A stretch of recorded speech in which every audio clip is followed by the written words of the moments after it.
पंजाब सरकार ने एक फैसला लिया है कि जो नशा करते हैं उनकी जनसंख्या जो है तो उनकी गिनती करवाई जाएगी और उसके लिए एक अलग से बजट भी प्रस्ताव रखा गया है। जो बजट आया है उसके अंदर एक प्रस्ताव रखा गया है। हमारे साथ हरियाणा के कैबिनेट मंत्री अनिल विज साहब हैं, उनसे बात करते हैं। विज साहब, पंजाब पहले से ही नशे से काफी ग्रसित है और अब पंजाब सरकार फैसला ले रही है कि नशा जो करते हैं उनकी गिनती करवाई जाएगी और उसके साथ ही एक क्वेश्चन है कि आज पंजाब विधानसभा के अंदर एमएलए ये कहते हुए नजर आते हैं कि कांग्रेस के एमएलए की गिनती तो करवाइए लेकिन उससे पहले जितने भी एमएलए बैठे हैं इनका भी डोप टेस्ट करवाना चाहिए।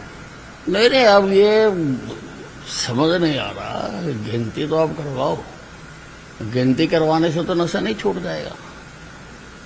नशा छुड़ाने के लिए आप क्या कर रहे हैं ये बताना होगा।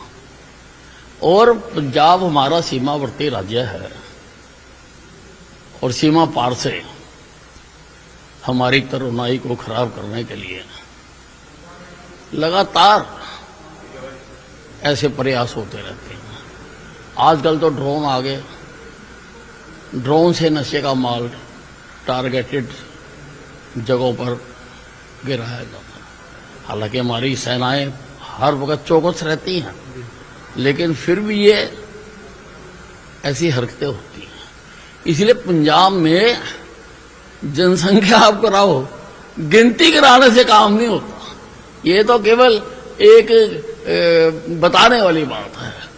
उसके लिए पूरी योजना बनानी चाहिए और ना केवल पंजाब में, सभी प्रदेशों को मिलकर भी इसकी एक टास्क फोर्स बनानी चाहिए जो इस रीजन के प्रदेश हैं। और क्योंकि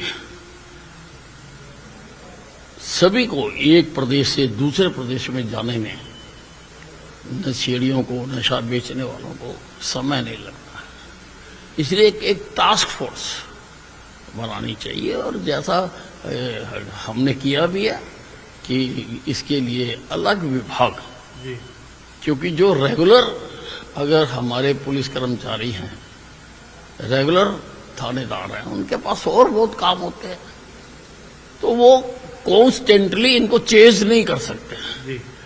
तो जब मैं होम मिनिस्टर था, हमने बनाया था डिपार्टमेंट का इसको कॉन्स्टेंटली चेज करने के लिए। तो ऐसा ही संयुक्त प्रयास हो सभी प्रदेशों का मिलके, तो ज्यादा अच्छे नतीजे निकल सकते हैं। एक और सवाल है मेरा कि जो पंजाब सरकार है उसने जब सरकार नहीं बनी थी आम आदमी पार्टी की तो उन्होंने महिलाओं को 1000 रुपए देने की बात कही थी। बजट भी आ गया है, कोई प्रावधान भी नहीं किया गया है, जबकि दिल्ली में आम आदमी पार्टी की अब सरकार में नहीं रही, वहां पूछ रहे हैं कि कब देंगे आप पैसा। देखिए, एक चीज तो तय हो गई कि वादा निभाने वाली पार्टी हिंदुस्तान में केवल भारतीय जनता पार्टी है। भारतीय जनता पार्टी जो कहती है वो करके दिखाती है। और हमने कठिन कठिन काम, जैसे धारा 370 का उठाना, राम मंदिर जी का बनाने का रास्ता प्रशस्त करना, 3 तलाक को खत्म करना, ये जिनके लिए हम बाहर रहते बोलते थे, हमने अंदर रहकर भी उनके ऊपर काम किया, हमने करके दिखाया है। हम ही कर सकते हैं। लेकिन ये जो दूसरी पार्टियां हैं, मैं कहना नहीं चाहता हूं, ये सब धोखेबाज पार्टियां हैं। ये जनता को गुमराह करती हैं, धोखा देती हैं और राज करके मजे लूटती हैं।